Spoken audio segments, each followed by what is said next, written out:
You just hit your ball into the water. Or maybe you chunked a chip from 10 yards off the green. Or you three putted a hole where you've made par hundreds of times. And now you're walking to the next tee and the shot is still with you. You can feel it. The tightness in your jaw, the inner monologue that just won't stop.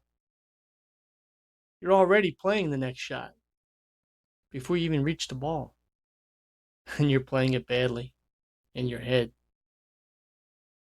That's what we're talking about today. Hi, my name is Tom Lasig. I'm the Mental Golf Guy. And welcome back to the Mental Golf Mastery Series. If you're new here, I am a mental performance coach and certified hypnotist. I work with amateur golfers who want to get out of their own way on the golf course. And over the last 3 weeks, we covered mental rehearsal, building real confidence, and the one breath technique, the one for managing pressure in the moment. Today, we're talking about what happens when pressure wins around, when the technique just wasn't enough or you didn't use it in time, when a bad shot already happened, and now it's following you. Here's what most golfers do after a bad shot. They replay it over and over again. They replay the swing. They replay the ball flight. They replay the look on their playing partner's face. They replay what they should have done differently. And while they're doing all that, they're still on the golf course. And there's another shot coming.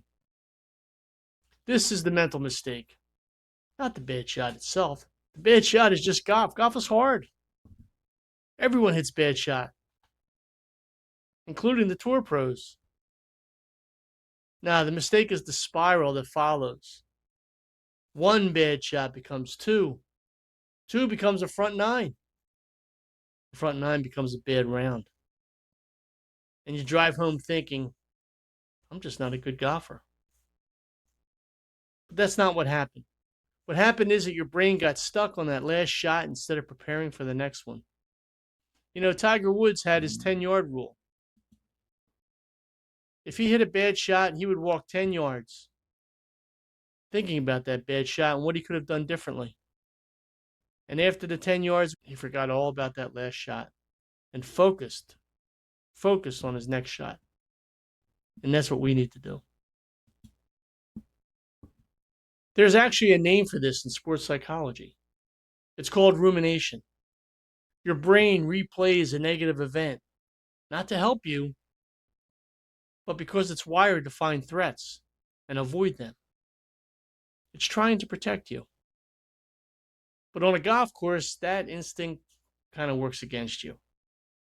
Because the threat is gone, the shot is done, you can't unhit it. And every second you spend in that replay is a second you're not present for the next shot. Now, here's the shift that changes everything. A bad shot is not a problem. It's information. And once you've processed it, your only job is to let it go. I want you to think about what elite performers in any sport actually do after a mistake. Watch a point guard after a turnover. Watch a quarterback after a sack. Watch a tour golfer pull one left off the tee. What happens afterwards? They don't look happy, but they don't spiral either. They have a process, a short, deliberate ritual that marks the end of one shot and the beginning of the next. The ritual is not talent, it's a skill, and skills can be learned. You are not someone who can't handle bad shots. You're someone who hasn't been taught what to do with them, and that's the difference. And that's what we're building today. The technique today is called the Let It Go protocol. 3 steps, about 30 seconds. And you run it every single time you hit a shot you don't like. The 3 steps are name it, release it, reload it. Step 1, name it. Give that shot exactly 1 sentence, just one. I pulled that because I came over the top. I chunked it because I was rushed. Or maybe just saying, boy, that was a bad shot. That's it. Just one sentence you're allowed. Just acknowledge it. What you're not allowed to do is create a paragraph. You're not allowed to have a chapter over that bad shot. One sentence closes the loop so your brain doesn't keep looking for resolution. And then you stop talking to yourself about it. Step number 2, release it. This is where you use the one breath technique we found from week number 3. One slow exhale. Longer out than in. Feel your shoulders drop. Feel your jaw unclench. This is not just a calming trick. This is a physiological pattern interrupt. You are literally telling your nervous system the threat is over. We're done with that shot.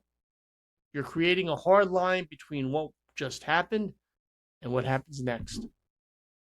Some golfers add a physical action here. Maybe they tap the club on the ground or they take a deliberate step, something that marks the transition.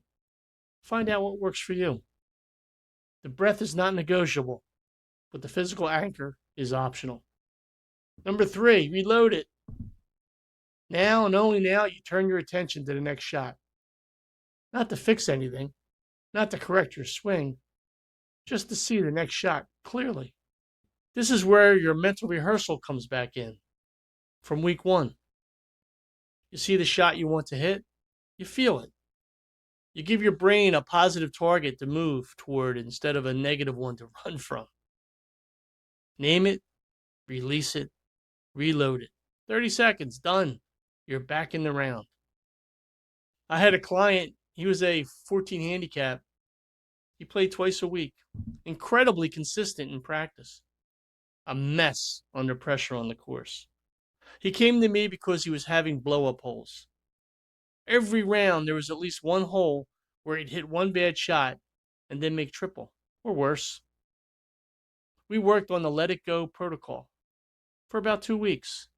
He practiced it in his backyard, just swinging a club, running the 3 steps out loud until they become automatic. The first round after that, he hit a terrible drive on the 4th hole. He told me later he caught himself before he spiraled out, and he ran the protocol. He made bogey. Bogey, not triple, not blow up, bogey. He said, that used to be a 7. That one hole probably saved my entire score. Over the last 4 weeks, we've covered the foundation of the mental game. Mental rehearsal, real confidence, managing pressure in the moment. And now, recovering after the shot. These aren't 4 separate ideas, they're one system. And they work best when you practice them together, with a structure behind them. That's what the Master Golf Mastery course is designed to do. And there's a free trial available if you want to explore the program. Here's a chance for you to see how this all fits together and decide if it's the right fit for your game. If you'd rather talk first, there's a consultation link in the description. No pressure, just a conversation. Either way, I'd like to hear from you. Leave a comment below. Tell me which technique from those 4 have really hit home the most for you. That's all. Hit them straight.